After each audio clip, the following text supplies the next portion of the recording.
Good morning friends, मैं रुद्र प्रकाश शर्मा एक बार पुनः आपका अनअकैडमी प्लेटफॉर्म पर स्वागत करता हूं।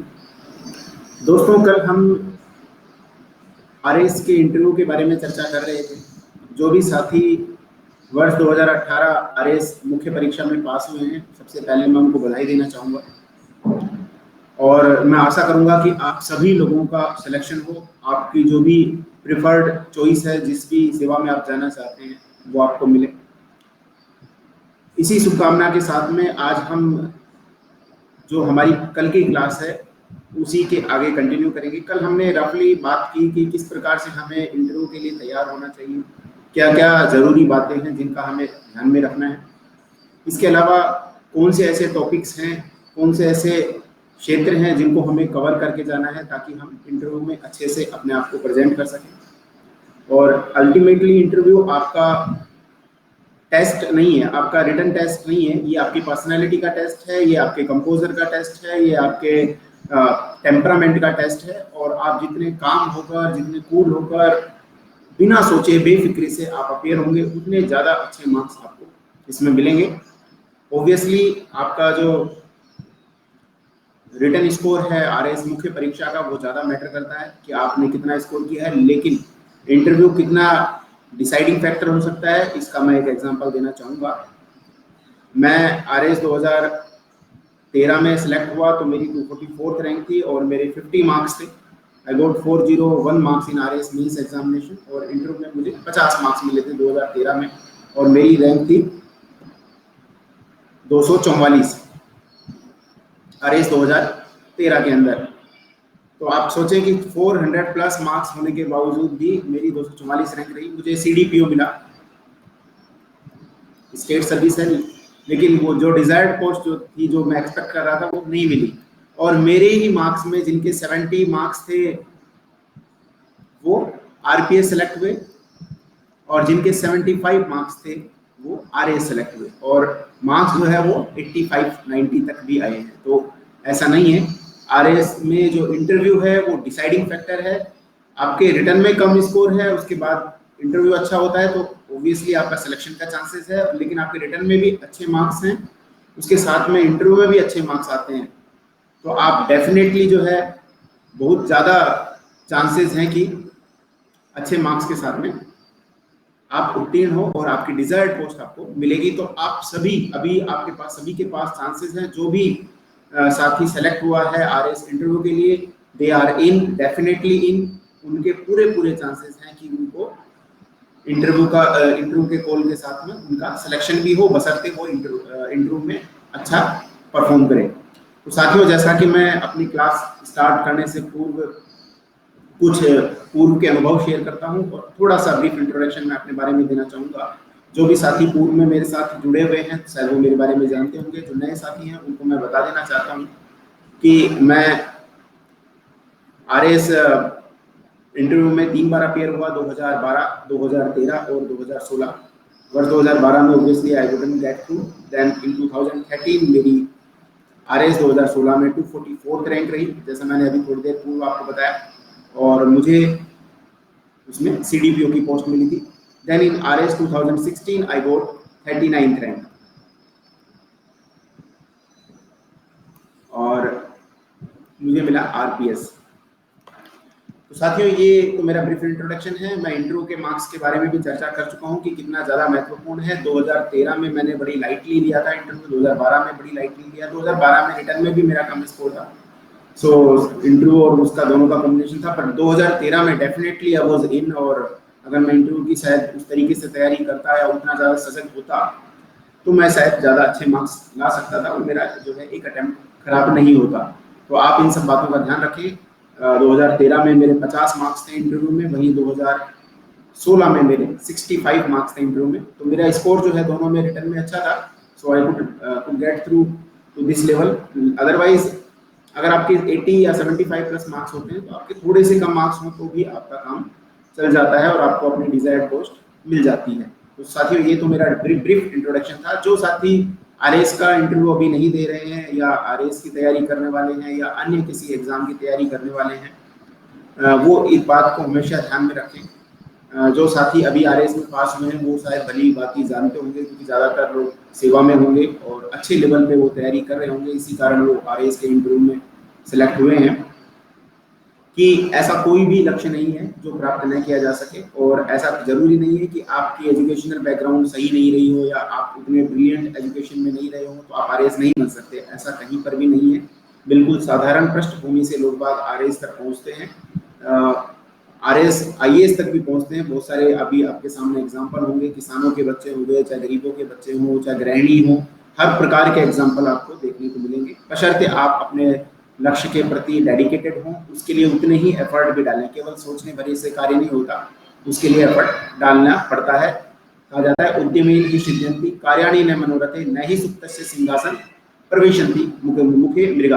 केवल सोचने भर से कार्य नहीं होता, उसके लिए एफर्ट डालने पड़ते हैं कि सोते हुए सिंह, सोते हुए शेर के मुख में अपने आप मृग या हिरण चलकर नहीं आता, उसे शिकार करना पड़ता है। तो आप एफर्ट करें और मन के अंदर रखें कि यार मुझे बनना है, और किसी को कहने की आवश्यकता नहीं है। सूर समर करनी करही कहीं न जना वही आपू विद्यमान रन पाई रिपू काय कथि प्रतापू। तो कायर लोग होते हैं वो ही केवल अपने आप को बढ़ा चढ़ाकर पेश करते हैं, जो योद्धा होते हैं, वीर होते हैं, वो युद्ध करते हैं और युद्ध कौशल करके अपने आप को साबित करते हैं। कहने की कहीं आवश्यकता उनको नहीं पड़ती है, कहने का काम सिर्फ वो करते हैं जो कर नहीं सकते। तो आई होप कि आप लोग समझ रहे होंगे मैं क्या कहना चाहता हूँ।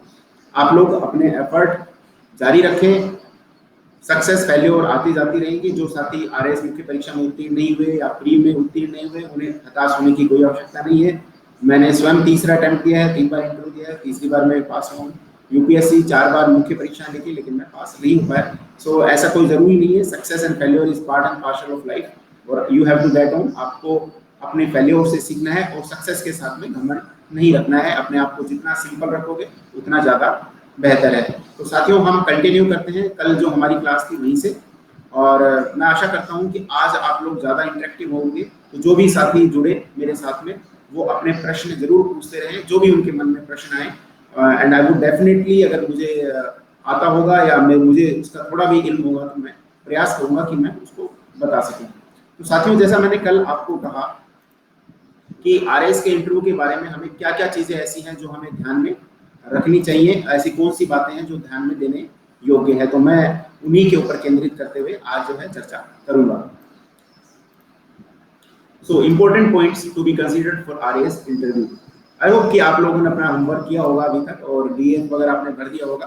कल मैंने ये चर्चा की थी कि आपने जो चॉइसेस भरी हैं अब उसके बारे में ज़्यादा नहीं सोचना है। कोई ज़रूरी नहीं है कि जो आपने चॉइस भरी हो वो बेहतर हो या वो बेकार हो, क्योंकि ये सब चॉइसेस पे डिपेंड करता है। कोई भी सेवा कम या ज़्यादा नहीं होती, लेकिन हाँ प्रशासनिक दृष्टि से अगर आपको देखना है तो आरएएस आरपीएस मुख्य सेवाएं हैं जिनको फर्स्ट सेकंड चॉइस पर ऑब्वियसली लोग बाग रखते हैं। देन उसके बाद में आपकी प्रेफरेंस के ऊपर है कि अगर आप प्रशासन में जाना चाहते हैं तो आप राजस्थान तहसीलदार सेवा कर सकते हो, नहीं तो राजस्थान अकाउंट सेवा ले सकते हो, एक्साइज सेवा ले सकते हो, डीएसओ ले सकते हो। जो भी सेवा आपको पसंद है आप उस तरीके से चुन सकते हो। काफ़ी चीज़ें परमुटेशन कॉम्बिनेशन पर डिपेंड करती है, कोई रिटर्न रूल नहीं है कोई प्रेफरेंस का, क्योंकि आप अगर पिछले साल की मेरिट के आधार पर अपना चुनाव करोगे तो वो शायद डिसेप्टिव हो सकती है, क्योंकि लोगों ने अपने अपने हिसाब से चॉइसेस रखी। जैसे मैं एक एग्जांपल दूँ, राजस्थान जेल सेवा को लास्ट टाइम लोगों ने नीचे रखा था, इस बार वो पूरी संभावना है कि लोग उसको टॉप 10 में रखें। तो ये सब चीज़ें डिपेंड करती हैं आपकी चॉइस पे और परमुटेशन कॉम्बिनेशन पे, बाकी लोगों ने क्या चॉइस रखी है, क्या उनकी प्रेफरेंस है, इन सब के आधार पर जो है आपका सिलेक्शन होता है। बट मैं आशा करता हूँ कि आपको जो है आपकी फर्स्ट जो चॉइसेस हैं आरएएस हो चाहे आरपीएस हो वो आपको मिले। दोस्तों कल जब मैंने चर्चा की आरएएस के इंटरव्यू के बारे में, तो हम आरएएस के इंटरव्यू को मेनली अगर रफली देखें, जो आपके प्रश्न जो आपसे पूछे जाते हैं, आपकी जो अपीयरेंस होती है इंटरव्यू बोर्ड के समक्ष, उसको हम 5 भागों में या कहें कि 5 पार्ट्स में हम डिवाइड करके देख सकते हैं कि किस प्रकार के प्रश्न हमसे पूछे जाते हैं मेनली। तो मेनली अगर आप देखेंगे तो एक जो आपके सबसे ज्यादा प्रश्न बनेंगे वो आपकी प्रोफाइल से बनेंगे। हम डिटेल में डिस्कस करेंगे कि किस प्रकार के प्रश्न पूछे जा सकते हैं, आपकी प्रोफाइल किस प्रकार की होनी चाहिए और क्या क्या चीजें आप कर सकते हैं। एक बात का आप जरूर ध्यान रखें साथियों, एक है ना कॉपी जरूर बना के रखें, एक फेयर कॉपी आप बनाएं 200-250 पेज की, और उसको बाइफरकेट कर लें कॉपी को। तो उसमें जैसे पर्सनल आपकी प्रोफाइल से संबंधित हो गए, आपकी एजुकेशन से संबंधित, आपकी अभी जो वर्किंग से संबंधित जो आपके मेन पॉइंट्स हैं, और आप है ना खुद भी सोचें कि यार मैं अगर होता इंटरव्यूअर तो किस प्रकार के प्रश्न मैं पूछता। ठीक है, तो उसी आधार पर आप है ना अपने आप को जज करें, स्वयं से सवाल पूछें। सबसे बेस्ट तरीका है स्वयं से सवाल पूछें, आंसर अपने आप आएगा। और आप ये सोचें कि आप इंटरव्यूअर हैं, आप किसी से सवाल पूछ रहे हैं तो उसका ऑब्वियसली जवाब भी आपके पास होगा।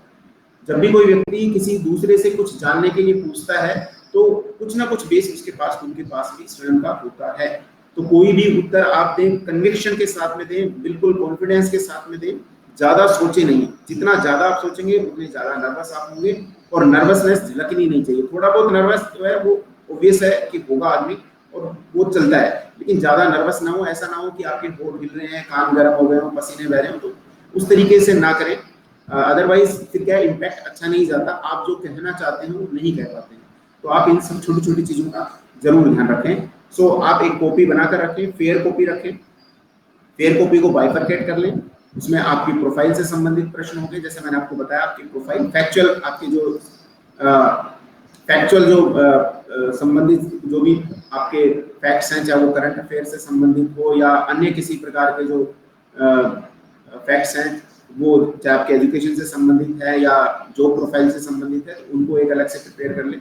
सिचुएशनल क्वेश्चंस आप खुद से पूछें कि आप इस सिचुएशन में होते हैं तो क्या प्रश्न पूछते हैं। हम देखेंगे कि किस प्रकार के प्रश्न आरएएस के इंटरव्यू में या अन्य इंटरव्यूज में पूछे जाते हैं और हम किस प्रकार से उनको डील कर सकते हैं।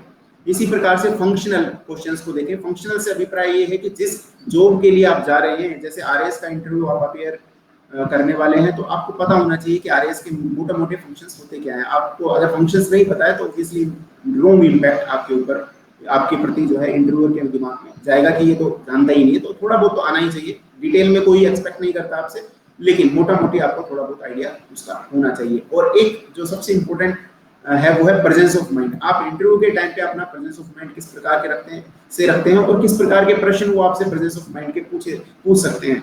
ये सब का अपना एक तरीका होता है डील करने का। मैं इसके ऊपर भी डिटेल में चर्चा करूंगा कि किस प्रकार से हम उसका उत्तर दे सकते हैं। मैं एक एग्जांपल लेता हूँ। कई बार क्या होता है कि लास्ट टाइम जैसे हमारे 2013 आरएएस इंटरव्यू के टाइम पे कुछ लोगों से पूछा गया था कि आप अभी फर्स्ट फ्लोर पे इंटरव्यू था, तो पूछा था कि आप कितने सीढ़ियां चढ़ के आए हैं। तो अब इसका उत्तर जो है कुछ लोगों ने, जैसे मैंने बाद में भी देखा या सुना, तो उन्होंने कहा कि सर मैं उतनी सीढ़ियां चढ़ के आया हूँ जितनी मैं उतर के जाऊंगा। ऑब्वियस ये डिपेंड करता है कि आपने किस कन्विक्शन के साथ में, अगर आप बिल्कुल नर्वस होकर ये आंसर दे रहे हो तो उनको पता है कि ये रटा रटाया जवाब है, पहले का इसने कहीं पे सुना होगा तो दे दिया। और आप कन्विक्शन के साथ में भी दे सकते हो या फिर अपना खुद का भी इनोवेटिव रख सकते हो। जैसे मेरे दिमाग में आता है ना, तो मैं ये कहता है कि सर सॉरी सर मैंने अभी तो ध्यान नहीं दिया, लेकिन जब मेरा सिलेक्शन होगा, फाइनल सिलेक्शन, तो उसके बाद मैं जब एक बार जरूर यहाँ पर अपने डॉक्यूमेंट वेरिफिकेशन या मिठाई देने जब आऊंगा ना सर, तो मैं जरूर गिन के आऊंगा। तो इट डिपेंड्स ऑन यू कि how you give the answer और हाउ दे टेक। और ये डिपेंड करता है आपकी बॉडी लैंग्वेज पे, आप कितने मतलब सहजता के साथ में, कितने सरल स्वभाव से उस उत्तर को दे रहे हो, उस पर वो डिपेंड करता है।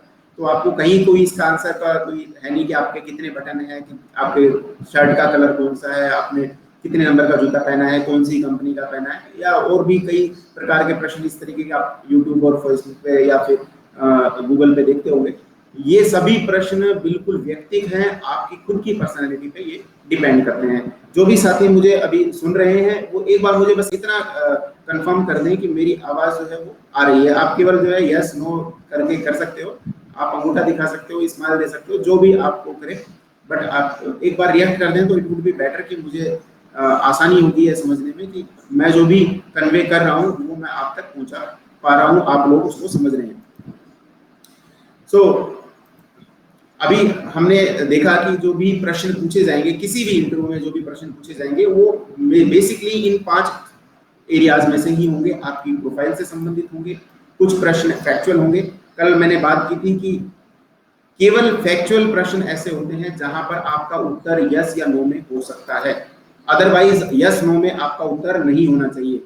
ठीक है, फैक्चुअल में आप नो भी बोल सकते हो, कोई इसमें दिक्कत नहीं है। आपको कोई फैक्ट नहीं आता है, पूछा जाए आपसे कि सर कि राजस्थान की अर्थव्यवस्था में जीएसटी से कितना प्रतिशत रेवेन्यू जनरेट होता है राजस्थान में, और आपको नहीं पता है प्रतिशत, तो बोल दें sir sorry sir I couldn't recall this time, और मुझे याद नहीं आ रहा है, तो सॉरी सर कह के आप नो आंसर दे सकते हो।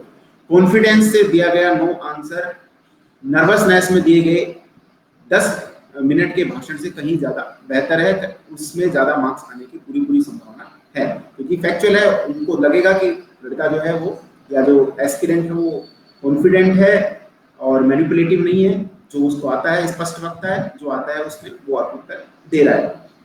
लेकिन इसके अतिरिक्त बाकी जितने भी जो एरियाज हैं उसमें यस नो से उत्तर आप न दें, नो तो बिल्कुल ना दें, नो के उत्तर नहीं, नो, क्योंकि आरपीएससी में नो बोलने पर मुश्किल ही है कि आपको सिलेक्ट करें, आपको उस प्रकार के मार्क्स दें जो आप एक्सपेक्ट कर रहे हैं। आपकी प्रोफाइल से संबंधित प्रश्न होंगे, आपको बताना पड़ेगा, आप नो नहीं बोल सकते। आपके बारे में आप अगर नहीं जानते हैं तो फिर आप किस प्रकार से आप आगे आने वाली सर्विस को करेंगे, ये जो है डाउट इंटरव्यूअर के दिमाग में ये पैदा कर सकता है। तो आप इस बात का विशेष ध्यान दें कि प्रोफाइल से संबंधित प्रश्न हो, सिचुएशनल संबंधित प्रश्न हो, आप एटलीस्ट ट्राई करें। हो सकता है वो सिचुएशन में आप कभी रहे नहीं, लेकिन आप इनोवेटिव हो सकते हो, कुछ नया, कुछ भी जो आपके दिमाग में आए कि प्रश्न पूछा गया है आपसे कि आप किसी दंगे में फंस गए हैं, या आपको भीड़ नियंत्रण करना है, या डॉक्टर्स की टीम को कोरोना जो के संदिग्ध हैं या पीड़ित हैं उन तक पहुंचाना है, वहां पर लोग बाग पथराव कर रहे हैं, तो आप किस प्रकार से उसको डील करेंगे। तो आपके दिमाग में कुछ तो बनेगा ना, वहां पर उसकी रूपरेखा क्या होगी, आप बोल दें। हो सकता है वो गलत हो सकता है वो प्रैक्टिकल नहीं हो, लेकिन at least you should try. Situational question में कभी भी नो आंसर नहीं देना है, अदरवाइज वो कहेगा कि यार ये तो सोच भी नहीं सकता। एटलीस्ट सोचने के हमारे कोई ज्यादा जो है इसमें पैसे नहीं खर्च होते। Try at least something new should come up. और ये आप है ना जितने ज्यादा मॉक इंटरव्यूज देंगे ना वो आपको हेल्प करेगा, आपका दिमाग उतना ही खुलेगा। आप जितने ब्रेन स्टॉर्मिंग करेंगे, ग्रुप में आप डिस्कशन करेंगे, अपने किसी साथी के साथ में डिस्कशन करेंगे, किसी पहले जो इंटरव्यू दे चुके हैं सिलेक्टेड लोग हैं, अच्छे पदों पर जो लोग हैं उनसे आप डिस्कस करेंगे, तो काफी चीजें आपको सीखने को मिलेगी और आपको एक रूपरेखा मिलेगी, एक ड्राफ्ट मिलेगा कि किस प्रकार से आप उत्तर दे सकते हैं। इसी प्रकार से फंक्शनल क्वेश्चन अगर आपसे पूछे जाते हैं, जिस भी पोस्ट के लिए आप इंटरव्यू दे रहे हैं, आरएस हो चाहे सब इंस्पेक्टर हो चाहे और जो भी पोस्ट है जिनके लिए इंटरव्यू लागू है, तो उनके ऊपर भी आप नो ना बोलें। एटलीस्ट थोड़ा बहुत आप ध्यान दें। आपसे पूछा जाएगा कि आप आरएस इंटरव्यू में अपियर होने जा रहे हो, तो आरएस के फंक्शंस क्या है, क्या ऐसे कर्तव्य हैं आरएस के जो आपको अट्रैक्ट करते हैं या आपको वो सर्विस क्यों अट्रैक्ट करती है। तो आपको थोड़ा मोटा मोटी जो है एटलीस्ट आपको पता होना चाहिए कि आरएस ये फंक्शंस परफॉर्म करता है। हम देखेंगे आगे कि मेनली आरएस के या एसडीएम के क्या क्या कार्य हैं। इसके अतिरिक्त प्रेजेंस ऑफ माइंड के क्वेश्चन मैंने आपको बताया कि आप उनके ऊपर ट्राई कर सकते हो, जो आपको सूट करता है, जिसमें आपको लगता है कि आप कंफर्टेबल हो, उसी प्रकार से आप उत्तर दें। जो भी साथी मेरे साथ अभी जुड़े हुए हैं अनअकैडमी प्लेटफॉर्म पर, प्लीज मुझे इतना जरूर बता दें कि मेरी आवाज आप तक आ रही है और मैं क्लियरली आप तक जो है पहुंच पा रहा हूँ। सो प्लीज आप अंगूठा दिखा सकते हो, स्माइल भेज सकते हो, यस कह सकते हो, नो कह सकते हो, ताकि मुझे आसानी हो कि हाँ मैं आप तक कन्वे कर पा रहा हूँ जो भी मैं कहना चाह रहा हूँ। सो प्लीज एक बार आप जो है मुझे कन्वे कर दें कि ये आपके पास में मेरी आवाज आ रही है। सो दोस्तों अब हम देखते हैं कि प्रोफाइल से संबंधित कौन कौन से ऐसे प्रश्न हैं जो प्राय पूछे जाते हैं या पीछे पूछे गए हैं। क्योंकि मैंने आरएस के इंटरव्यू 3 बार दिए हैं, तो मैं अपने एक्सपीरियंस से चर्चा करूंगा। जो मेरे साथ वाले लोग थे जिनसे बोर्ड में जो है प्रश्न पूछे गए थे, वो मैं आपके साथ में डिस्कस करूंगा। मैं आपको बता दूं कि जो आरएस का जो बोर्ड होता है, तो अभी वर्तमान में एक चेयरमैन और 7 सदस्य हैं, लेकिन अभी 4 सदस्य की पोस्ट खाली है और चेयरमैन भी शायद अभी इसी माह रिटायर्ड होने वाले हैं। तो अगर वो फुल स्ट्रेंथ होगी तो 8 सदस्यीय बोर्ड होगा, 1+7 का, और 8 बोर्ड हो सकते हैं गठित, 8 बोर्ड होगा अलग अलग, और जो सदस्य होता है आरपीएससी का वो बोर्ड का चेयरमैन होता है। तो उसके अलावा जो चेयरमैन के अलावा 2 और सदस्यों को वो बैठा कर रखते हैं। जैसे एक तो आपका सदस्य हो गया, एक आपका सदस्य या मेंबर जो है वो चेयरमैन भी हो सकता है या कोई और सदस्य भी हो सकता है जो आरपीएससी के 7 सदस्यों में से, और प्लस 2 एक्सपर्ट होते हैं, आपके विषय के एक्सपर्ट होते हैं, जिसमें एक साइकोलॉजिस्ट भी हो सकता है, एक प्रोफेसर होता है, या फिर रिटायर्ड आईएएस आईपीएस ऑफिसर जो है वो होते हैं। तो मेनली जो मार्क्स जो डिसाइड करते हैं ये तीनों मिलकर करते हैं, लेकिन सदस्य के हाथ में थोड़े से ज्यादा परसेंटेज ऑफ मार्क्स रहते हैं। तो आपको बेसिक ये है कि जो सदस्य की मेंटेलिटी है वो आप किस प्रकार से जज कर पाते हो, वो आपको किस प्रकार से जज कर पाता है, उस पर काफी कुछ डिपेंड करता है आपके मार्क्स कैसे रहने वाले हैं। सो पूर्व में जो प्रश्न पूछे गए हैं उनके ऊपर मैं बात करूंगा। जैसे मैंने कल भी आपसे चर्चा की कि जब आप डीएफ भर देते हो, जैसे अभी आपने डीएफ भर दिया होगा मुख्य परीक्षा इंटरव्यू का, और जब आप वहां पर इंटरव्यू देने जाएंगे आरपीएससी के अंदर, तो पूर्व में जिन्होंने दिया है वो जानते होंगे कि एक आपसे परफॉर्मा भरवाया जाता है इंटरव्यू देते समय। उससे जस्ट पहले एक खाली परफॉर्मा होगा, उस परफॉर्मे में आपका नाम नहीं जाता उसके अंदर, लेकिन उसके अंदर बाकी डिटेल होती है कि आपने कहाँ से पढ़ाई की है, आपकी जॉब प्रोफाइल क्या रही है, आपकी हॉबीज क्या है, इंटरेस्ट ऑफ एरियाज क्या है, आपके पूर्व के एक्सपीरियंस क्या है, तो वो चीजें और आपके अचीवमेंट्स क्या रहे वो उस पेज के ऊपर होते हैं। लेकिन बावजूद इसके कुछ इंटरव्यूअर जो है पूर्व में ऐसा पूछ चुके हैं कि आपका नाम क्या है, या अपने आप को ब्रीफली इंट्रोड्यूस करें। सो आप बेझिझक जो है ये उत्तर दें कि सर मेरा नाम XYZ है और मैं इस डिस्ट्रिक्ट से बिलोंग करता हूँ, मैं वर्तमान में इस सेवा में कार्यरत हूँ, या वर्तमान में मैं जो है तैयारी कर रहा हूँ कॉम्पिटिशन की, या RAS या IA UPSC की तैयारी कर रहा हूँ। जैसा आप कर रहे हो वो का वो उत्तर देना। कल मेरे से एक प्रश्न पूछा गया था कि कहीं आप UPSC बता दोगे तो आपको नेगेटिव मार्किंग होगी या नहीं होगी, तो ऐसा कुछ नहीं है। हर आदमी प्रोग्रेसिव होता है, झूठ नहीं बोलना है अपने को, वो सब समझ जाते हैं। आप जब OTS में आएंगे सिलेक्शन के बाद में, और मेंबर या चेयरमैन आपको एड्रेस करने आएंगे, तो आपको बताएंगे कि आपने कैसे कैसे उत्तर दिए थे जो बड़े हास्यास्पद थे। प्रैक्टिकल उत्तर दें, साथ में थोड़े से आदर्शवादी भी होने चाहिए, लेकिन प्रैक्टिकल भी होनी चाहिए। उस बात का हम हमेशा ध्यान रखें। ये प्रैक्टिकलिटी है कि जो आरपीएससी की तैयारी कर रहा है उसका एक ख्वाब यूपीएससी भी होता है, तो आप वो उत्तर दे सकते हैं। नहीं कर रहे हैं तो कोई बात नहीं है। राजस्थान में ऐसे कई जिले हैं जहाँ पर विशेषतः आरपीएससी को ही चूज प्रीफर किया जाता है, क्योंकि अपने स्टेट में हम सेवा करते हैं। तो आप वो उत्तर दे सकते हैं कि सर क्योंकि मुझे अपने ही स्टेट में सेवा करनी है, और यूपीएससी के अगर तो 2-3 सर्विसेज को छोड़ दें, उसमें भी अगर दूसरे स्टेट में सर्विस करनी हो, तो मैं बेहतर है कि मैं अपने राज्य में सेवा करना पसंद करूंगा। तो अपने आप को इंट्रोड्यूस करते समय आप इन बातों का ध्यान रख सकते हैं। आप जो है अपने नाम को ब्रीफली जाने।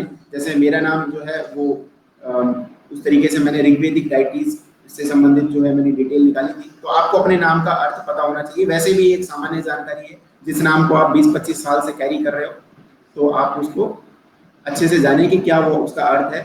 क्या हिस्टोरिकल पर्सनैलिटीज भी रही हैं इस नाम से, जैसे रुद्रदमन शासक थे हमारे टाइम में, जो मौर्य शासक, तो आप उस तरीके से आपके नाम पे भी हो सकता है कोई शासक हो। जैसे मान लो हो सकता है आपका नाम जयसिंह हो, तो सवाई जयसिंह है, तो सवाई जयसिंह ने क्या क्या कार्य किए वो पूछ सकते हैं। ये डेफिनेटली पूछे गए हैं पूर्व में, तो आप इसको थोड़ा सा ध्यान से देखिएगा। एक अपना अलग से कॉपी बना लें, उस कॉपी में 4-5 पेज में यही काम करना है। एक पेज में तो अपने नाम का ही अर्थ रखना है। अभी वर्तमान में कोई ऐसी इंपॉर्टेंट पर्सनैलिटीज है कि जो आप ही के नाम की है, आपके नाम से हो सकता है। जैसे आपका नाम विराट हो तो विराट कोहली हो गए, या आपका नाम या विराट से INS विराट भी है जो आपका इंडियन नेवल शिप है। तो इस तरीके से जो है आप कनेक्ट करते रहें, हिस्ट्री में क्या है, इसका इंपॉर्टेंस क्या है, नाम का क्या है, और ये नाम क्यों प्रीफर किया होगा। तो आप इसके उत्तर कुछ भी हो सकते हैं, जैसे कि मेरे माता पिता को शायद ये नाम पसंद होगा, या वो क्योंकि वो थोड़े से डिवोशनल है तो उन्होंने भक्ति के नाम पर रखा है, या वो किसी से इंस्पायर्ड है, सचिन नाम रखा है, तो हो सकता है क्रिकेट पसंद करते हो, सुनील नाम तो हो सकता है सुनील गावस्कर के ऊपर रखा हो। कुछ भी आंसर हो सकता है। आप किस तरीके से उत्तर देते हो ये ज्यादा महत्वपूर्ण है। क्या उत्तर दिया है इससे कहीं ज्यादा महत्वपूर्ण है किस तरीके से उत्तर दिया। कन्विक्शन होना चाहिए उसके अंदर, आपको स्वयं को लगना चाहिए कि हाँ यार मैं जो बोल रहा हूँ वो मुझे खुद को स्वीकार्य है। ऐसा नहीं हो कि आप जो है उत्तर रैंडमली दे रहे हो और आप खुद ही जो है उसको एक्सेप्ट नहीं कर पा रहे कि यार ये तो मैं अजीब सा आंसर दे रहा हूँ, ये काम ना करें।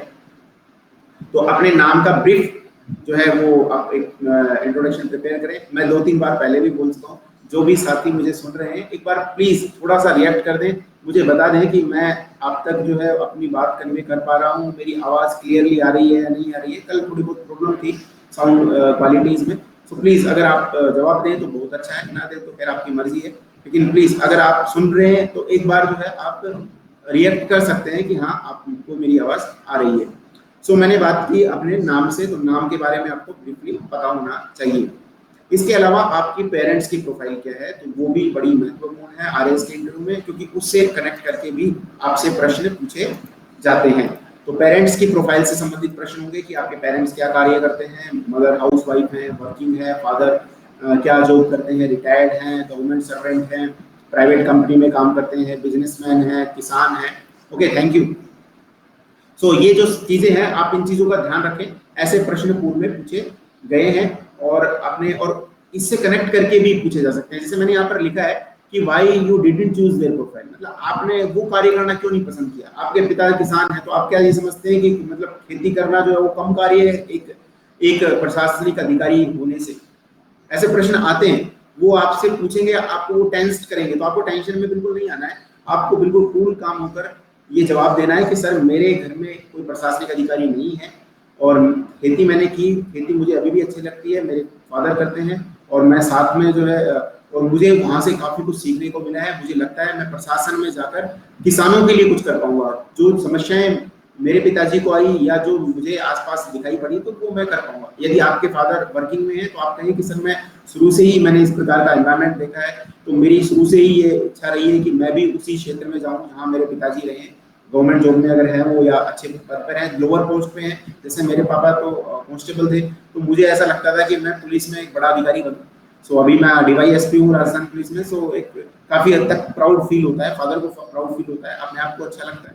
तो आप ये सब चीजें बोल सकते हैं साथ में कि सर मुझे लगता है कि मैं चाहता था कि मैं एक दिन में अपने फादर को प्राउड फील कराऊं, मैं जिस जॉब में वो नीचे पद पर रहे मैं वहाँ डायरेक्ट एक जो है ऑफिसर के रूप में जाऊँ। तो ये मेरी शुरू से इच्छा रही है और मुझे लगता है कि मैं वहाँ पर जाकर अच्छा परफॉर्म कर सकता हूँ। तो ये सब चीजें आप कनेक्ट करके देखें कि आपके जो पेरेंट्स क्या करते थे और अभी वर्तमान में जो है आप कैसे उससे कनेक्ट कर सकते हो। इसके अलावा कुछ प्रश्न आपकी स्कूलिंग से पूछे जाएंगे। आपकी स्कूलिंग में मतलब जैसे मेरा CBSE बोर्ड था, तो मुझसे इंटरव्यू में पूछा गया था कि आप CBSE से हो तो ये बताओ नवोदय और CBSE में क्या अंतर है, CBSE का मुख्यालय कहाँ पर है, नवोदय कौन सी संस्था चलाती है, कितने स्कूल हैं, सिलेक्शन की प्रक्रिया क्या है। ये प्रश्न पूछे गए हैं, मैं ये रैंडमली नहीं बोल रहा। जितनी भी चीजें मैंने RAS के इंटरव्यू 3 बार दिए हैं, 2 बार मैं फाइनली सिलेक्टेड हूँ। सो ये प्रश्न आप देखेंगे आपके साथियों से भी पूछे जाएंगे। तो जो भी साथी अभी RAS की तैयारी कर रहे हैं और उनके इंटरव्यू थोड़े लेट हों क्योंकि चरणबद्ध होंगे, तो आप ध्यान रखें कि ना किस प्रकार के प्रश्न पूछे जा रहे हैं, उनको कॉपी में लिखते जाएं और लगभग सेम ही प्रश्न रिपीट होंगे। 10-15 दिन बाद तो उनके पास कोई ज्यादा सामान भी नहीं बचेगा, तो लगभग वैसे ही प्रश्न रिपीट होंगे। तो आप थोड़ा सा उसको रिवाइज कर सकते हो, आंसर्स उनके कॉपी कर सकते हो। तो मैं अपने पूर्व की जो चीजें हैं वो आपसे शेयर कर रहा हूँ कि मुझसे पूछा गया था कि CBSE नवोदय में क्या अंतर है। आपसे पूछ सकते हैं कि राजस्थान बोर्ड ज्यादा कठिन है कि CBSE बोर्ड ज्यादा कठिन है, परसेंटेज किसमें कम आती है, कट ऑफ कम क्यों जाती है, राजस्थान बोर्ड से सिलेक्ट कम क्यों होते हैं, या हिंदी मीडियम से कम सिलेक्ट क्यों होते हैं, इंग्लिश मीडियम से क्या होता है। इसमें कहीं पर भी नेगेटिव उत्तर आपको नहीं देना है, इस बात का ध्यान रखें कि CBSE में लूज मार्किंग होती है साहब, RBSE में तो ऐसे ही मार्क्स आते हैं, RBSE में तो 90 लाने वाला 120% के बराबर है, CBSE ऐसे आंसर नहीं देने, रैंडम आंसर नहीं देने। आपको ये कहना है कि सर जहां पर पढ़ाई करते हैं, हमने देखा है RBSE में भी लड़के 90%, 95-96% ला रहे हैं, CBSE में भी ला रहे हैं, लेकिन कहीं ना कहीं मुझे ऐसा लगता है कि पृष्ठभूमि का जो है बड़ा इसमें योगदान है CBSE और राजस्थान बोर्ड में। क्योंकि CBSE में जो ज्यादातर विद्यार्थी हैं वो अच्छे वेल टू डू फैमिली से आते हैं, उनके माता पिता सजग हैं, कोचिंग सेंटर्स उपलब्ध हैं। ज्यादातर जो CBSE के स्कूल्स हैं वो इंग्लिश मीडियम के हैं, अच्छे लेवल के स्कूल हैं, प्राइवेट स्कूल्स हैं, ज्यादा ध्यान देते हैं। तो वो इस कारण से जो है उनके बच्चे अच्छे कर रहे हैं। लेकिन ऐसा कहीं पर भी नहीं है कि राजस्थान बोर्ड वाले पीछे हों। बहुत सारे ऐसे एग्जाम्पल हैं सरकारी स्कूल से जिन्होंने IAS टॉप किया है, जिन्होंने जो है विभिन्न क्षेत्रों में अपना नाम कमाया है। सो सर ये जो है डिपेंड करता है कि आप किस प्रकार से आपको एजुकेशन के लिए किस प्रकार का आपका बैकग्राउंड है, घर पर किस प्रकार का माहौल या आपको जो है एनवायरनमेंट पढ़ाई के लिए मिला है।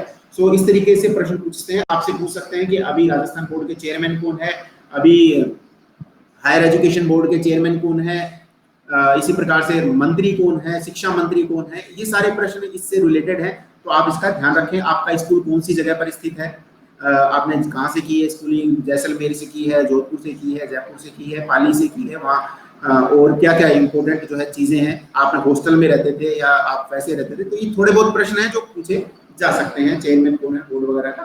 तो ये थोड़ा सा आपका स्कूलिंग का प्रोफाइल हो गया।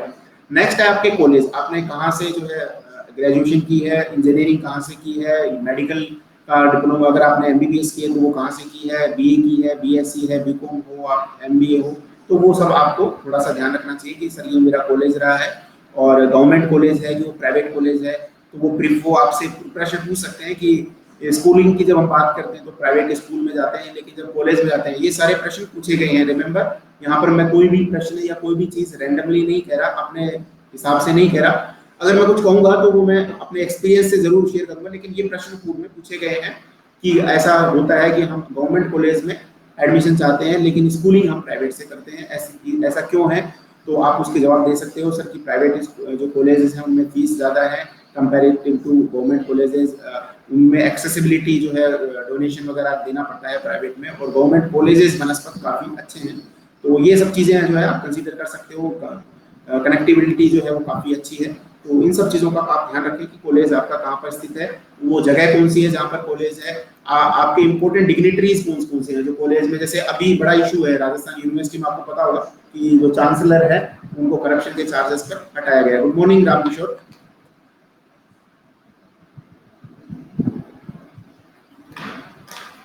कल हम इंटरव्यू की चर्चा कर रहे थे शाम को रामकिशोर, और उसी चीज को मैं आगे बढ़ा रहा हूँ। कल हमने एक ब्रीफली बात की थी, आज हम डिटेल में उस बात को डिस्कस कर रहे हैं कि क्या क्या चीजें हम जो है कर सकते हैं।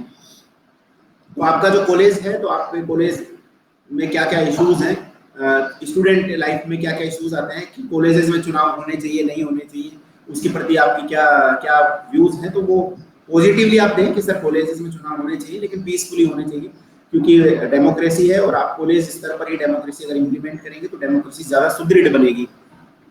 किसी भी चीज को मना तो करना ही नहीं है कि साहब ये तो ऐसा है, कॉलेज में तो दंगा हो जाता है, लड़के पढ़ाई नहीं कर पाते हैं और ये वो फलाना ढिमकाना। नेगेटिविटी आपके आंसर में बिल्कुल भी नहीं झलकनी चाहिए किसी भी प्रकार से। पॉजिटिव उत्तर दें, अगर कोई चीज नेगेटिव भी है ना तो उसको प्रयास करें कि अपनी तरफ से पॉजिटिव बनाकर पेश करें। तो ये आपके कॉलेज के हो गया। हायर एजुकेशन के आपके मिनिस्टर कौन है, आपके वाइस चांसलर कौन है, चांसलर कौन है, क्या इशू हो गया था जो वाइस चांसलर को हटाना पड़ा। चांसलर गवर्नर होते हैं ऑब्वियसली, अगर स्टेट यूनिवर्सिटीज के, और सेंट्रल यूनिवर्सिटीज के जो है वो प्रेसिडेंट होते हैं। तो इस चीज का भी थोड़ा सा ध्यान रखें। मैं दोस्तों 1 मिनट अभी आया, so please bear with me, just 1 minute.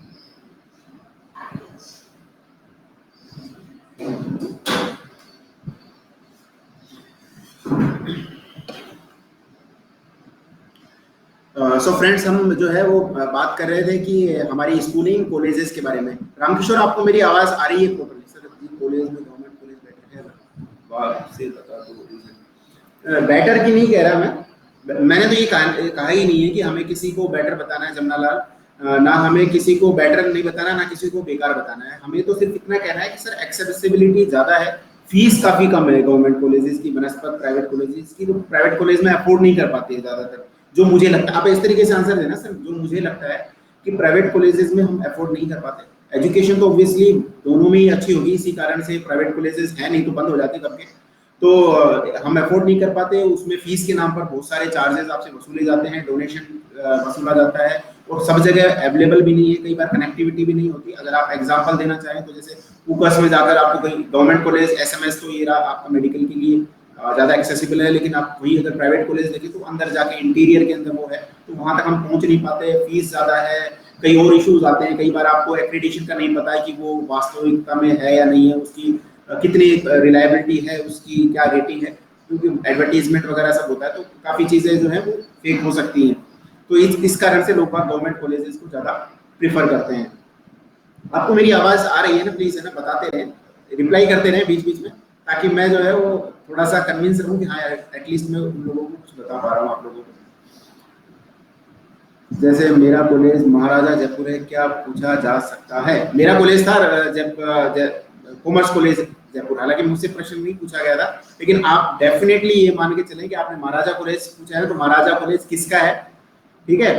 आपका जो सवाल होगा वो महाराजा कॉलेज किसका, वो ये पता होना चाहिए। ये जितने भी यूनिवर्सिटीज के कॉलेजेस हैं ये एफिलिएट कॉलेजेस हैं, सरकारी कॉलेजेस नहीं है। फर्स्ट चीज तो ये आप ध्यान रखना, सरकारी कॉलेजेस में और एफिलिएटेड कॉलेजेस में अंतर है ना? तो ये आपके सरकारी कॉलेजेस नहीं है, गवर्नमेंट कॉलेजेस अलग हैं। कॉमर्स कॉलेज, महारानी कॉलेज, महाराजा कॉलेज, ये अलग कॉलेजेस हैं, ये एफिलिएटेड कॉलेज हैं यूनिवर्सिटीज के, ठीक है? सो ये प्राइवेट कॉलेज ना तो प्राइवेट है ना ही ये सरकारी गवर्नमेंट कॉलेजेस हैं, इनके अपॉइंटमेंट्स अपने खुद के होते हैं।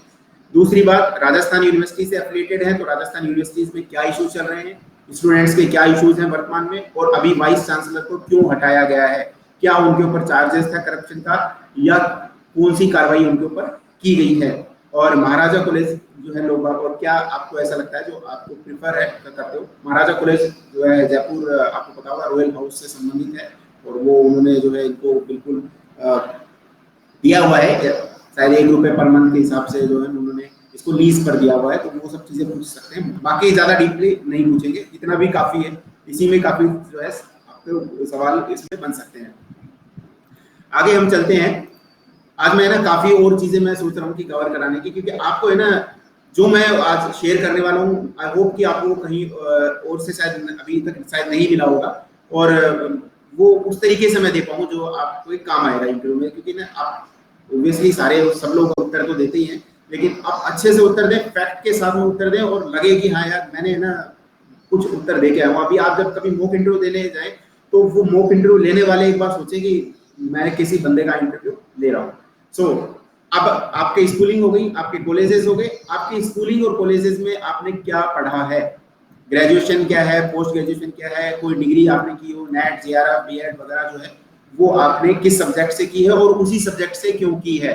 ठीक है, जैसे मान लो मैं कॉमर्स से हूँ, तो मेरी 10th में एक्चुअली परसेंटेज कम थी और मुझे साइंस में पसंद नहीं था, और आर्ट्स में लेना नहीं चाहता था क्योंकि कोई ऐसा सब्जेक्ट हो जो थोड़ा सा मुझे इंटरेस्टिंग लगे, तो मैंने चुना वाणिज्य को या कॉमर्स को।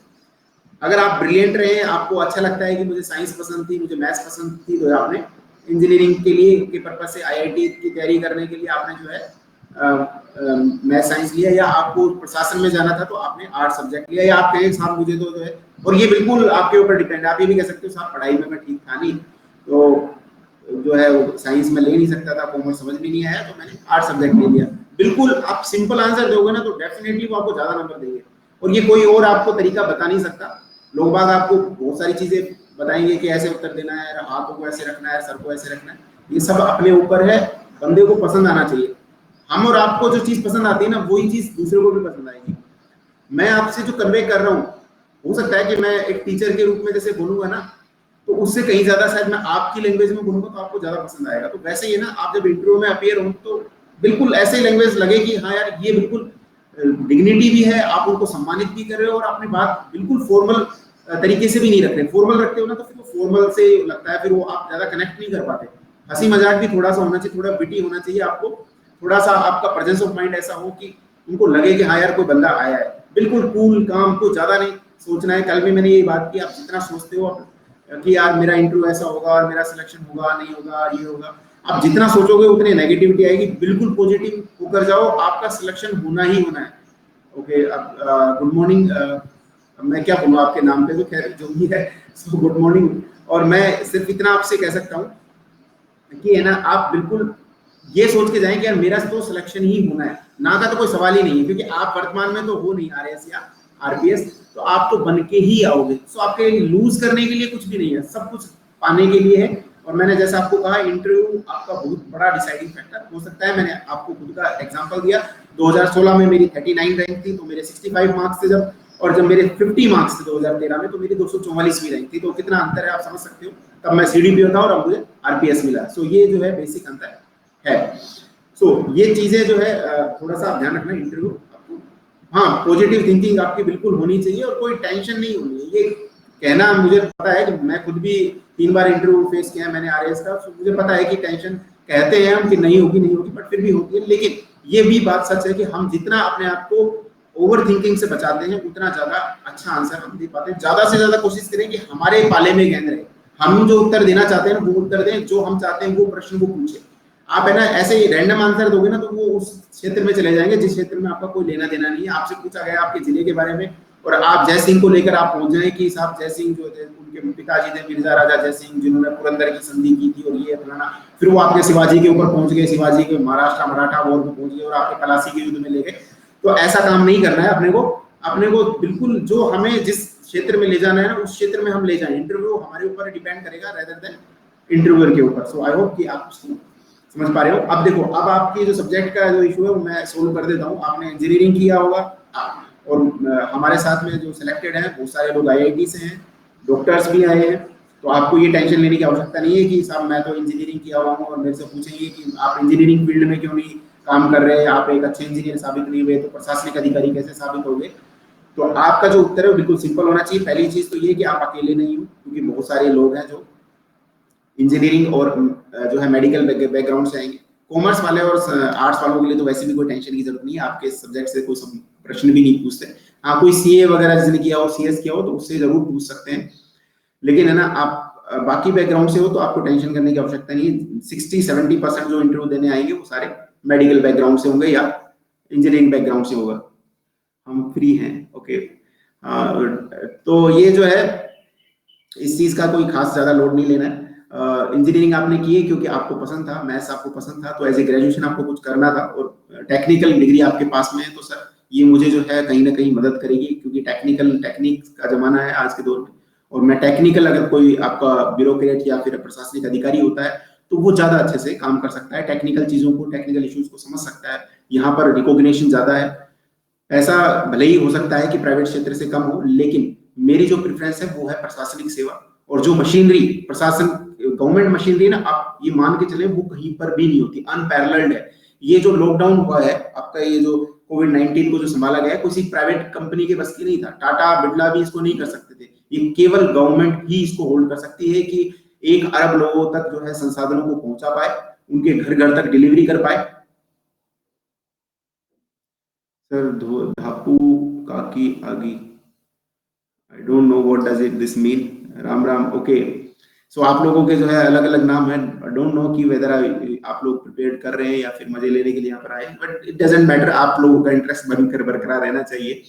सो मैं आपसे बात कर रहा था कि जब भी आप बात करें तो जो जो मशीनरी एक गवर्नमेंट सरकार के पास में होती है ना, वो मशीनरी किसी और के पास हो ही नहीं सकती। तो आप जब ये कहते हैं ना कि मैं सोशल वर्क के लिए आया हूं, तो वो आपसे प्रश्न पूछेंगे ही पूछेंगे कि यार सोशल वर्क तो आप अपने फील्ड में भी कर सकते थे, एनजीओ में भी कर सकते थे, आप प्राइवेट नौकरी करते हो तो वहां पर भी सोशल, ये जो भी जिन्होंने भी प्रश्नात्मक जो अभी इमोजी दिया है, मैं आरएस इंटरव्यू की चर्चा कर रहा हूँ कि इंटरव्यू के टाइम पर आपको किस प्रकार के जवाब देने हैं, कैसे आपको अपने आप को पेश आना है। तो आप ये मान के चलें, गवर्नमेंट के पास जो साधन है, संसाधन है, वो किसी और एजेंसी के पास में नहीं है। आप जो सोशल वर्क यहाँ से कर सकते हो विद अथॉरिटी, आपके पास सोशल वर्क अथॉरिटी के साथ करने का जो अधिकार है वो कहीं और नहीं है। आप गरीबों तक जो सेवाएं पहुंचा सकते हो वो कहीं और सेवा में नहीं पहुंचा सकते। जो न्याय आप कर सकते हो वो न्याय करने का अधिकार किसी अन्य एजेंसी के पास में नहीं है। इसलिए गवर्नमेंट एजेंसी सबसे सर्वोपरि है। आपका डिग्री, आपका डिप्लोमा उसमें मददगार है, वो आपको हेल्प करेगा, कहीं पर भी हिंड्रेंस नहीं है। सर जी आप थ्योरी क्लास भी लेते हैं? हाँ, अभी तो नहीं, डिसीजन मेकिंग से रिलेटेड कुछ आता है। सो मैं अभी आगे प्रश्न पूछूंगा, सॉरी, मैं अभी और भी डिस्कस करूंगा जो प्रश्न पूर्व में पूछे गए हैं, कैसे सिचुएशनल प्रश्न आते हैं और किस प्रकार से आप उनको डील करोगे, वो सब चीजें मैं अभी डिस्कस करने वाला हूँ। सो आप अपनी डिग्री के बारे में प्रिपेयर रहें और बेसिक जानकारी आपको होनी चाहिए। सबसे इंपॉर्टेंट ये है कि जैसे आपने इंजीनियरिंग किया है और अगर आपको न्यूटन्स लॉ नहीं आती, या फिर आपको बेसिक जो है लॉ ऑफ थर्मोडायनेमिक्स नहीं आती, या छोटी छोटी चीजें नहीं आती, आपको इलेक्ट्रॉन न्यूट्रॉन के बारे में नहीं पता है, सो ये एक जो है चिंता का विषय है। आप ये उत्तर बिल्कुल ना दें कि साहब मुझे 10 साल हो गए, 15 साल हो गए, या मेरे को 50 साल हो गए ग्रेजुएशन किए तो मैं उत्तर नहीं दे पा रहा हूँ या मुझे याद नहीं है। बिल्कुल ऐसा जवाब नहीं देना है, आपको देने का प्रयास करना है। उसके बाद भी आप नहीं दे पाए तो आप ये कहें sorry sir I couldn't recall it. आप ये नहीं कहें सर 20 साल हो गए या 15 साल हो गए या 2 साल हो गए मेरे को ग्रेजुएशन किए और मैं दूसरा काम कर रहा हूँ। वो अपने आप सब समझते हैं तो वो अपने आप कंसिडर कर लेंगे। आपको तो अपना उत्तर देना है, बेसिक चीज आपको पता होनी चाहिए। जो 10th क्लास का बच्चा बता सकता है ना, आपसे इंजीनियरिंग आपने की है तो इंजीनियरिंग के सवाल ही पूछें, वो जरूरी नहीं है। आप कोई एक्सपेक्ट नहीं करता आपसे कि इंटीग्रेशन डिफरेंशिएशन के सवाल आप हल करें मैथमेटिक्स में, लेकिन आपको कंपाउंड इंटरेस्ट, सिंपल इंटरेस्ट तो आना चाहिए, इतना तो एक्सपेक्ट करते हैं। मैं कॉमर्स से हूँ तो मुझे हो सकता है शेयर कैपिटल की एंट्री नहीं आती हो 4 फीचर के बाद में, लेकिन मुझे personal account, nominal account, real account की एंट्री तो आनी ही चाहिए। ये तो बेसिक चीजें हैं, तो वो चीजें आप तैयार करके जाएं, अपना अलग से खाता तैयार रखें अपनी कॉपी में, वो लिख लें यार बेसिक चीजें ये हैं जो कि सवाल बनते हैं और पूछ सकते हैं। देन है आपकी एक्स्ट्रा कैरिकुलर एक्टिविटीज। आपने अगर कुछ किया है तो उसके ऊपर देखें। आप हो सकता है स्पोर्ट्स में अच्छे हो, स्पोर्ट्स में अगर आप अच्छे हो तो ही रखें। मतलब ऐसा नहीं कि स्कूल लेवल पे आपने कबड्डी प्रतियोगिता में भाग लिया था या फिर आपने कॉलेज के अंदर किसी जो है 12वें सदस्य थे किसी क्रिकेट टीम के, वो नहीं। स्पोर्ट्स का मतलब है स्टेट लेवल पे आपने खेला हो, नेशनल लेवल पे आपने खेला हो, या अच्छे क्लब लेवल पे आपने खेला हो, तो आप जरूर मेंशन करें। इसी प्रकार से अगर आपने एनसीसी के जैसे सदस्य रहे हो, मैं जैसे नेवल यूनिट से था, मेरे पास सी सर्टिफिकेट था एनसीसी का, तो एनसीसी आपने एनसीसी से क्या सीखा, अनुशासन, जैसे एनसीसी का टीम स्पिरिट और अनुशासन, ये आपको एनसीसी सिखाता है, तो वो चीजें आप ध्यान रखें। एनएसएस में अगर आप थे तो सेवा भाव आपके अंदर जो है किस प्रकार से है, स्काउट गाइड में आपने क्या, अगर आप रहे हो स्कूल के अंदर, तो वो सब चीजें आप प्रिपेयर करके जाएं। ओबीस का ही ये एक अलग से हिस्सा हो जाता है। एनसीसी के आपको ध्यान रहना चाहिए कि इंटरव्यू में 2 मार्क्स एक्स्ट्रा मिलते हैं, कुकिंग से रिलेटेड कुछ पूछते हैं। हाँ, ये मैं इसी पे बात कर रहा हूँ, अभी हॉबीज पे आ रहा हूँ दीपक।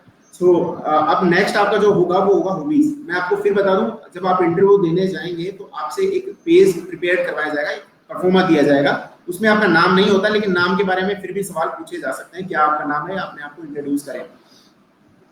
तो आपकी जो हॉबीज है वो उसके अंदर मेंशन होती है। वो जो पेज होगा आपका, जो परफॉर्मा होगा, उसमें हॉबीज, आपके इंटरेस्ट या आपकी कोई भी प्रोफिशिएंसी किसी में हो तो वो मेंशन होगी। आप करते हो तो ही लिखना पे, फिर बता रहा हूँ मैं, नहीं तो आपको वो फंसा लेंगे। अभी आप अगर मॉक इंटरव्यू की तैयारी कर रहे हो तो बहुत सारे लोग आपको कुकिंग के बारे में बता देंगे। कल भी मैंने यही चर्चा की थी कि क्योंकि मैं भी इसी दौर से गुजरा हूँ, 3 बार मैंने आरएएस का इंटरव्यू दिया है, सो मुझे पता है कि वो बार बार वो आपको क्या सिखाएंगे। लेकिन आप कई लोग आपसे बोलेंगे कि reading articles is my hobby. अब किसको पसंद होता है यार आर्टिकल पढ़ना? मतलब पढ़ाई करने के बाद आप फ्री टाइम में फिर पढ़ाई करते हो क्या? मतलब हो सकता है कुछ हो, एक आध तो सब जगह मिलते हैं, बट ऐसा ना दे जवाब, ठीक है? जो पहले ही बार में समझ में आ जाए यार ये तो बकवास कर रहा है ना, तो वो नहीं झलकना चाहिए अपने आंसर में बिल्कुल भी। तो जो आपकी हॉबी है ना, हॉबी का मतलब होता है जब आपके पास स्पेयर टाइम होता है ना और आप अपने इंटरेस्ट के लिए, खुद के लिए कुछ करते हैं। हाँ, बिना नाम जाति धर्म, ये नहीं जाता है, नाम जाति धर्म कहीं पर भी नहीं जाता, लेकिन उनके पास सब पता होता है, ठीक है? तो आप उसको चिंता नहीं करें, आपका पूरा डीएफ है, उसके अंदर नाम जाति और धर्म तीनों को आपने मेंशन किया होगा डीएफ के अंदर, सो वो होगा। लेकिन हाँ, परफॉर्मा जो होता है ना, जो मेंबर के अलावा जो बाकी 2 सदस्य होते हैं उनके पास ज्यादा डिटेल आपकी शायद नहीं होती, लेकिन फिर भी आपको खुद से मेंशन नहीं करना है, खुद से कुछ भी मेंशन नहीं करना है जब तक वो कहें नहीं। आपसे कहें कि आपका नाम क्या है, तो नाम से ऑब्वियसली धर्म का भी पता लग जाता है ज्यादातर लोगों को, और जाति का भी पता लग जाता है। तो वो अगर प्रश्न पूछते हैं तो आप जवाब दें, अपनी तरफ से न दें। वो भी खेती बाड़ी है ना, अगर आप जैसे अगर आप मान लो शहर में रहते हो, ठीक है, अगर आपका फार्म हाउस है तब तो ठीक है, लेकिन आप किसान हो, किसान ही हो, तो फिर वो आपकी हॉबी नहीं, फिर तो वो आपका जो है एम्प्लॉयमेंट हो गया, वो आपकी रोटी रोजी का गुजारा हो गया, फिर आपकी हॉबी नहीं, फिर वो आपका कंपल्सन है, ठीक है? हॉबी का मतलब ये है जो चीज आप एक्स्ट्रा करते हो। अगर आप किसान हो तो फिर आपकी हॉबी कैसे हो सकती है खेती? खेती तो आपको करनी है, हॉबी ना भी हो तो भी करनी है। हॉबी मतलब है जो आप, जो दैनिक कार्य जो आप कर रहे हो ना, डेली रूटीन जो वर्क करते हो, उसके अलावा क्या ऐसी चीजें जो आपको लगता है कि यार ये नया करता हूँ मजा आएगा। जैसे कई लोग जो है ना फ्री टाइम में मतलब घूमने चले गए, ठीक है, अब आप खेती कर रहे हो पूरे साल से, तो उसमें क्या हॉबी होगी? आप खेती करने के बाद फिर खेती करते हो क्या? मतलब आपने कटाई कर दी, बुआई कर दी, उसके बाद अब फ्री टाइम मिल रहा है तो आपको ऐसा लग रहा है फिर से मैं 3 महीने आपको मन नहीं लग रहा हो, जैसे आप मान लो बुआई का समय नहीं है, कटाई का समय नहीं है, ऐसा तो नहीं करते होगे ना? तो अगर हाँ, लेकिन अगर आप मान लो शहर में रहते हो और आपने अपने टेरेस पे जो है सब्जियां उगा रखी है, वो आपकी हॉबी हो सकती है कि यार मुझे ना अच्छा लगता है कि मैं पेड़ पौधों की थोड़ी खुदाई वुदाई करूँ, छोटे मोटे पेड़ पौधे उगा लूँ, फूल पत्तियां वगैरह, उनके बारे में जानकारी प्राप्त करूँ, वो आपकी हॉबी हो सकती है। I hope you got it. हाँ, न्यू इनोवेटिव होनी चाहिए रामेश्वर। जो काम आप रूटीन, मान लो कोई कुकिंग ही करता है तो उसकी हॉबी कहाँ से होगी कुकिंग, है ना? आपका किसी का करियर ही सिंगिंग है, किसी का करियर ही म्यूजिक है, तो फिर बात अलग है, लेकिन ज्यादातर लोगों का नहीं होता, क्योंकि हम तो तैयारी कर रहे हैं। अब आप गाना गाते हो, अच्छा गाना गाते हो तभी आप लिखना, नहीं तो अगर बुरा गाना गा दिया, जैसे कई इंडियन आइडल में पहुंच जाते हैं ना, तो वहां तो बाहर निकालते हैं, यहाँ से भी बाहर निकाल देंगे। तो आप ऐसा काम बिल्कुल नहीं करना कि अपनी मर्जी से जो है कह दो कि साहब मैं तो गाना गाता हूँ, फिर वो कहते हैं गाना सुनाओ।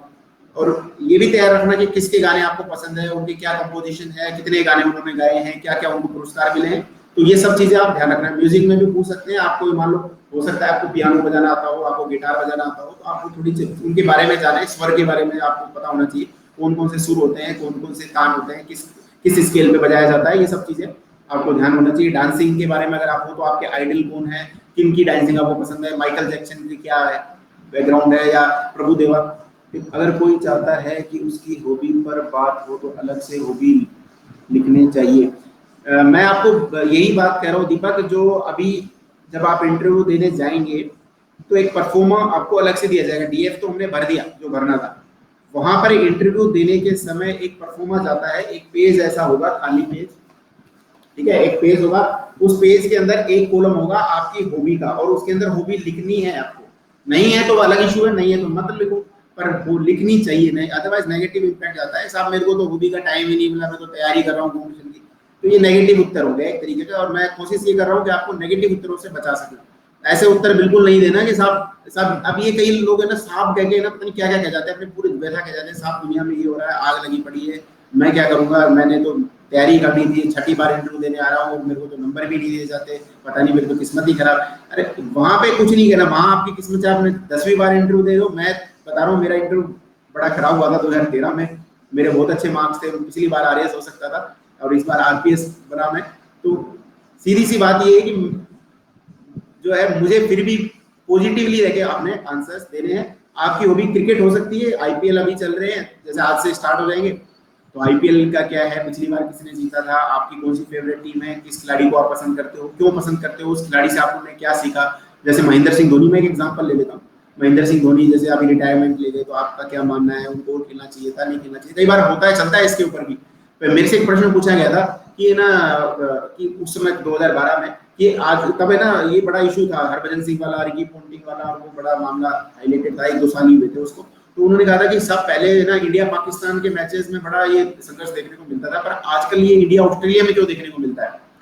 तो मैंने यही जवाब दिया था कि सर, चूंकि ऑस्ट्रेलिया एक एग्रेसिव टीम है, एग्रेसिव होकर खेलती है, और अभी तक जो है पिछले 10 सालों तक उन्होंने डोमिनेट किया, कोई और टीम उनको उस तरीके से डोमिनेट नहीं कर पा रही थी, क्योंकि इंडिया की टीम अभी अच्छी है, उभरती हुई है, अच्छा नेतृत्व है, अच्छे खिलाड़ी हैं। तो जब डोमिनेशन होता है और जब हितों का टकराव शुरू होता है और आप एग्रेसिव खेलते हो, तो सर थोड़ी बहुत बहस या जीत, ये जो सब चीजें देखने को मिलती है, but it is parts and parcel of the game. जब तक आप जो है बिल्कुल फ्री स्पिरिट में खेलोगे तो कोई खास इशू नहीं है। सो ये जो चीजें हैं, फैक्चुअल चीजें, आपको जरूरी नहीं है कि कितने ओंस की बॉल होती है, गिल्ले कितने विकेट के, कितने कितने हाइट के गिल्ले होते, जो है गिल्ले लगाए जाते हैं। लेकिन हाँ, छोटे मोटे नियम, जैसे मार्कंडिंग का नियम आपसे पूछ सकते हैं, पिछली बार आईपीएल में हुआ था, आपको याद हो तो, जैसे अश्विन ने जो है बटलर को आउट किया था, वो बॉल फेंकने से पहले एक्शन में ही। तो वो सब चीजें आपसे पूछ सकते हैं कि मार्कंडिंग क्या होती है, ये जो है काटा में कितने गेट हैं। हाँ, ये एक चीज है, ये मैं इसके ऊपर आ रहा हूँ कि ना, कि ये जो सवाल है ना फैक्चुअल, मैंने शुरू में ये बात की थी कि कई बार ऐसे प्रश्न आपसे जानबूझ कर पूछे जाते हैं जिनका कोई उत्तर नहीं होता, और कोई तुक भी नहीं है। कोटा बैराज में कितने गेट हैं, इससे आपका सिलेक्शन डिपेंड नहीं करता है। लेकिन आप मैनिपुलेट ना करें, बोले सर मुझे नहीं पता कोटा बैराज में कितने गेट हैं, लेकिन इतना पता है कि वहां से इतनी प्रतिशत बिजली जो है उत्पादित होती है, वो राजस्थान का सबसे महत्वपूर्ण डैम है, जो कि राजस्थान के पूर्वी जिलों के अंदर पानी भी जहां से पहुंचाया जा रहा है, और जहां पर बिजली परियोजनाएं भी चलाई जा रही हैं। आई होप कि आपका आंसर मिल गया होगा। आपको थोड़ा पवार साहब का बोर्ड का फैक्चुअल क्वेश्चन पूछा होगा आपको, मैं यही बात कर रहा हूँ। आपको क्या है, कई लोगों से तो जो है नहर के बारे में पूछा गया कि उसके इंजीनियर कौन है, फलाना इंजीनियर कौन है, और वहां पर कई लोगों का जो है वो एक्सीडेंट हो गया था या ये हो गया था, तो वो क्यों हुआ था, कैसे था, आपको नहीं हो सकता, आपको पता हो तो, अगर नहीं पता है तो आप सॉरी बोल दें, अदरवाइज आप उसको थोड़ा सा चेंज करके उत्तर दे सकते हो कि साहब मुझे गेट के बारे में तो नहीं पता, लेकिन ये जरूर पता है कि वो बड़ा महत्वपूर्ण डैम है और चंबल नदी के ऊपर स्थित है। आ सकते हैं और सब बोल रहा है इसमें तुक्का क्या मारना है, आप जो चीजें हैं वो ही बोले। मैंने आपको कहा इंटरव्यू तुक्का मारने वाला नहीं है ना, प्री एग्जाम के जैसे नहीं है। सो दीपक, आपको कहीं पर भी तुक्के मारने की आवश्यकता नहीं है। सो ये आपके हो गए। और आपको अगर कहीं घूमना पसंद है आपको, तो वो आप अपनी हॉबी में डाल सकते हो। फोटोग्राफी आपको पसंद है, साइकिलिंग पसंद है, जिम जाना पसंद है, आपको योगा पसंद है, ये सब चीजें जो है ना, इनको सबको मेंशन, वो जो पसंद है और जो करते हो, जिसके बारे में जानते हो वही मेंशन करें, फालतू का मेंशन ना करें। आप योगा नहीं करते हो, आपकी बॉडी देख के पता लग रहा है, आप जो है आपका रील डोल बिल्कुल डिफरेंट है, आप कहते हो साहब मुझे तो रनिंग पसंद है और आपका वजन हो रहा है 100 किलो, तो दोनों मैच नहीं करते ना। तो ऐसी चीजें ना करें। कुकिंग आपको पसंद है और आपको पता ही नहीं है कि कुकिंग में होता क्या है। और कई बार क्या होता है कि ये चीजें जो है ना, कि आपकी हॉबी प्रशासन में कैसे हेल्पफुल है। ठीक है, आप अगर जो है आपको जगह घूमना पसंद है, आपको फोटोग्राफी पसंद है, तो आपको कैसे हेल्प कर सकती है। बोले साहब मेरे को फोटोग्राफी पसंद है, तो हो सकता है कि पुलिस सेवा में जब मैं जाऊं तो अपराध स्थल का जब फोटोग्राफी करना हो, तो मुझे ज्यादा बेहतर पता है कि किस प्रकार से किस एविडेंस का या ट्रेस का हमें फोटो लेना है, किस तरीके से लेना है, कैसे उसको प्रिजर्व करना है, कैसे उसको पैक करना है। तो ये मेरे हेल्पफुल हो सकता है। फोटोग्राफी का बड़ा आजकल योगदान है। प्रशासन टूरिज्म सेक्टर में मेरी हो सकता है कभी ड्यूटी लग जाए, तो मैं ज्यादा अच्छा इनपुट्स उनको दे सकता हूँ कि हमें किस प्रकार की सीनरी रखनी चाहिए ताकि ज्यादा से ज्यादा टूरिस्ट को अट्रैक्ट कर सके।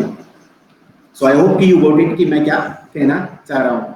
सो ये आपकी हॉबीज के ऊपर हो गया, इंटरेस्ट के ऊपर हो गया, आपकी प्रोफिशिएंसीज के ऊपर हो गया। Why do you want to become an RAS officer.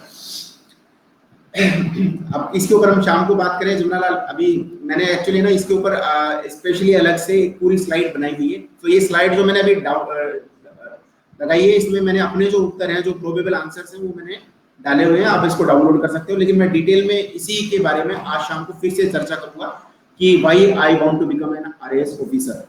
ठीक है, जो मेरा उत्तर होगा या फिर जो उत्तर हो सकता है या आपको पसंद आए तो आप उसमें से इनपुट्स ले सकते हैं। कोई भी उत्तर आप दे रहे हैं, कोई भी आंसर आप दे रहे हैं, सो डू रिमेंबर कि उसमें कन्विक्शन होना चाहिए। उसमें आप ऐसा लगना चाहिए कि यार ये दिल से उत्तर दे रहा है, टाइम बटा दो क्लास का। आज मैं शायद मोस्ट प्रोबेबली शाम को लूंगा या कल सुबह 8 से 9 बजे, शाम को 9 से 10 और सुबह 8 से 10।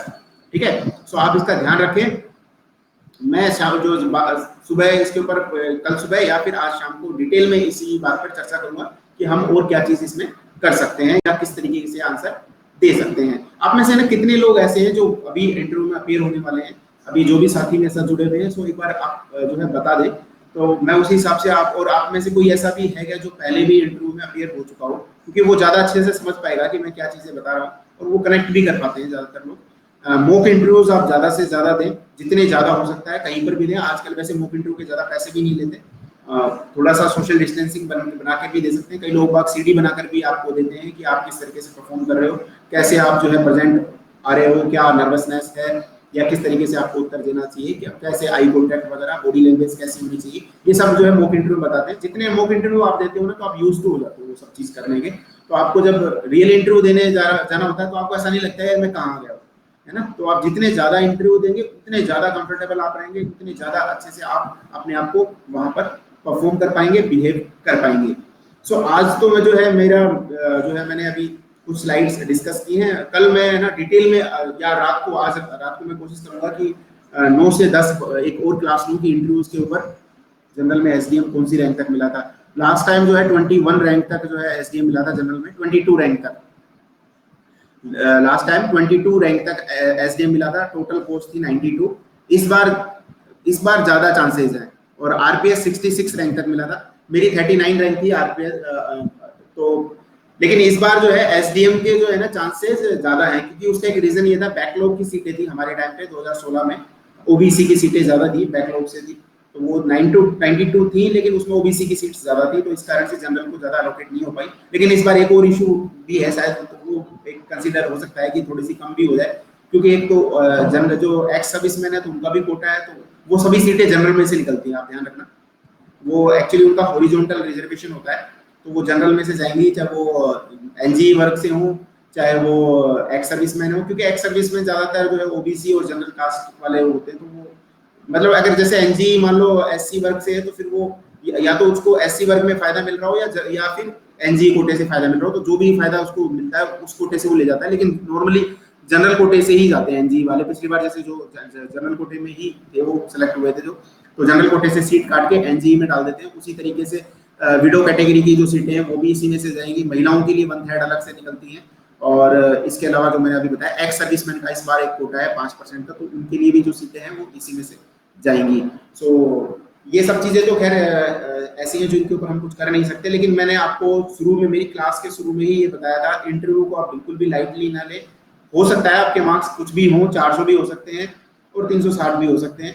मेरे मार्क्स मैंने आपको बताया कि आरएस 2013 के अंदर मेरे 401 नंबर थे, लेकिन इंटरव्यू में मेरे 50 नंबर थे, तो मेरी 244 रैंक होगी। और अगर मेरे 70 मार्क्स होते तो मैं आरपीएस हो जाता तो पिछले बार में, और लोगों के 80-85 मार्क्स कॉमनली आए हैं लोगों के। सो बिल्कुल इंटरव्यू जो है वो डिसाइडिंग फैक्टर है, आपका सिलेक्शन करवा सकता है, आपका रिजेक्शन करवा सकता है। आपके कितने भी अच्छे रिटर्न में मार्क्स हो उसके बावजूद भी आपको 100 से बाहर पहुंचा जा सकता है। जैसे मैं आपको एक एग्जांपल दूं, गरिमा जिंदल जो है रिटर्न टॉपर थी हमारे बैच की, अभी हमारे साथ आरपीएस है वो, और उनकी 25 मार्क्स थे इंटरव्यू में, तो उनकी रैंक रहेगी 76। अदरवाइज उनको फर्स्ट रैंक होना चाहिए था। तो इंटरव्यू का आप डिफरेंस देख सकते हो कि 25 मार्क्स में वो 76 पे पहुंच गई। तो ये एक बेसिक डिफरेंस है। हालांकि वो अदर स्टेट से भी थी, तो हो सकता है उनको इस कारण भी 2 मार्क्स दिए, और अदरवाइज उनकी पर्सनैलिटी और उनके बारे में क्योंकि हमारे साथ रही है, तो कोई ऐसी चीज़ नहीं है जो आप ये कह सको कि उनको इतने मार्क्स दिए जाने चाहिए थे। बट वो शायद अदर स्टेट से भी इस कारण भी उनका एक रीज़न रहा। लेकिन फिर भी 50 से लेकर 80-85 तक मार्किंग होती है। 70-75 मार्क्स आप अच्छे इंटरव्यू में आराम से ला सकते हो अगर आप अच्छे से परफॉर्म करते हो, अपने आप को एक प्रॉपरली प्रेजेंट करते हो, बिल्कुल पॉजिटिव वे ऑफ माइंड में रहते हो।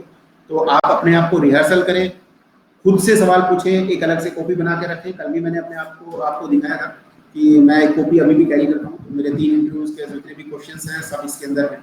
मैं अलग से जो है उसको बाइफरकेट मैंने किया हुआ था। जो भी स्कीम्स आ रही हों, जो भी करंट इश्यूज हैं, कोई भी करंट मुद्दे हों, चाहे वो बॉर्डर इश्यूज के ऊपर हो, यूपीएससी की तैयारी नहीं की आपने, मैंने शायद कल बात की थी, मैंने यूपीएससी 4 बार मुख्य परीक्षाएं दी Deepak, but I couldn't get through. But कुछ मार्क्स से जो है लास्ट तक मैं रह गया। अब उसके बाद मेरे अटेम्प्ट पूरे हो गए। 2 अटेम्प्ट मैंने पहले खराब कर लिए थे जब मैं यूपीएससी की तैयारी कर रहा था, और 4 अटेम्प्ट मैंने बाद में दिए। सो मेरा जो है सिलेक्शन नहीं हुआ, इंटरव्यू कॉल नहीं आया।